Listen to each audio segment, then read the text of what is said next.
Right, so following on from my last video, which were, I know it were a few days ago, but my story of the thyroid and the diagnosis and the whole process to where I am today, which is feeling markedly better.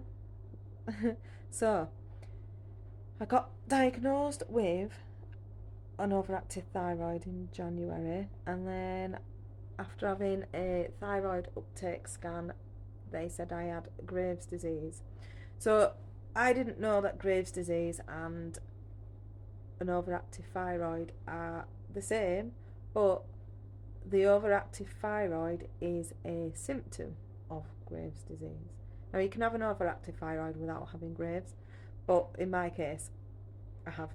So then, after doing some research, well, no, I'm saying after doing some research, that's been more recently. Sorry, I'm just trying to get comfortable. That one more recent. So at first, I went to go see obviously my GP, who referred me to the endocrinology department, where I went to see a consultant. And basically, the top and bottom of it was they said you take the thyroid medication, which is carbimazole, or you can have radioactive iodine. So your thyroid feeds on iodine, so they put the radioactive iodine in so that your thyroid soaks up the iodine, and the radiation essentially kills the thyroid, which means then that you'll be underactive for the rest of your life, and you'll probably have to take medication for the rest of your life, levothyroxine, which is usually tolerated pretty well. Or the third option is a total thyroidectomy, which is obviously permanent. Same again, you'll be underactive for the rest of your life on levo, you know, probably tweaking your medication constantly for the rest of your life. Now, I'm 38, so the thought of doing that for the rest of my life was a pretty depressing thought. So they put me on carbimazole. My numbers were, I can't remember exactly what they were back then. It were all a bit of a blur. So he put me on 40 milligrams of carbimazole, so 20 in the morning, 20 in the evening. My symptoms of the overactive thyroid were high heart rate, palpitations, heat insensitivity. I gained weight, I didn't lose it, I gained a lot of weight, I was really puffy. Fatigue, muscle aches, body aches, my hand tremors. Oh my god, I couldn't even write a text message. Like, my hands were jumping all over the place. It was awful. Yeah, and the fatigue, the crushing fatigue is just something else. So I started on the carbimazole, and to start with, I felt great. I was a bit psychotic, but I think that's a hormonal imbalance. Um, yeah, I felt great. I aren't gonna lie. And then as time went on, I was starting to feel a bit more tired and stuff. And my mum came to see me, and she was like, "Jodz, you don't look right. You don't look well. Your face is looking really puffy. Like, are you okay? What's going on?" And I'm like, "No, I'm fine. Feel great." Brushed it off. Totally ignored it. But I think because the puffiness, I mean, I'll say it came over time. It was like 2 months, if that. So yeah, it were started January, stopped end of February, first week in March. Yeah. So yeah, within like I'd say about a week of that, then I started feeling more cold, more tired. I woke up one day and my neck had swollen. So when your thyroid swells, they call it a goiter. So my neck had swollen. I'd got this goiter. My face, oh, my face was just so puffy. I'll if I can figure out how to insert a picture, I'll insert a picture. Um, it was just so puffy, and I just felt dreadful. And I mean, dreadful. I was supposed to go out and meet my friend. I mean, I got ready. I thought, don't want to go, don't want to go. She came for me. I thought, I'll be alright, I'll be alright.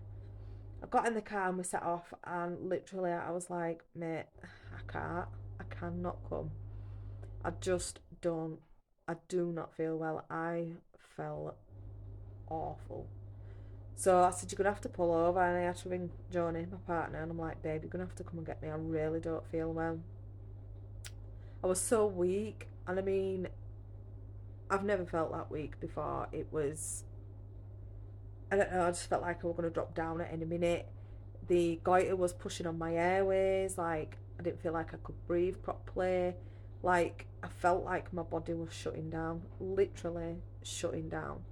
So Johnny had to like carry me into the house, up the stairs, undress me, put me in bed. I was retching, like dry retching. I just,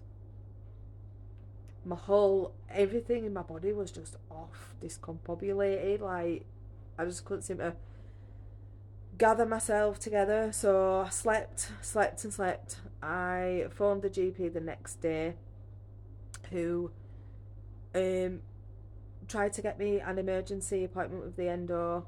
Then they had to do an e-consult with the endo because they couldn't get hold of them. But the GP in the UK is not allowed to treat without instruction from the endo, so they didn't know what to do. I went and got my bloods done. My TSH, so when you're overactive, your TSH is low. So it went from being 0.01, which was undetectable, to over 60. Now, bearing in mind, if your TSH gets to 10, that's when they start treatment. So mine was at 60. So the doctor was like, right, okay, just cut the medicine in half. I stopped the beta blockers because I want beta blockers as well for the heart rate, obviously. So I stopped all that, and I was just waiting like a week for an emergency appointment with the endo. And yeah, they got back saying if the rash continues, discontinue medication. What rash? I didn't have a freaking rash. The doctor was like, I'm so sorry, I don't know what to do. Redid the consult, I had to wait another week.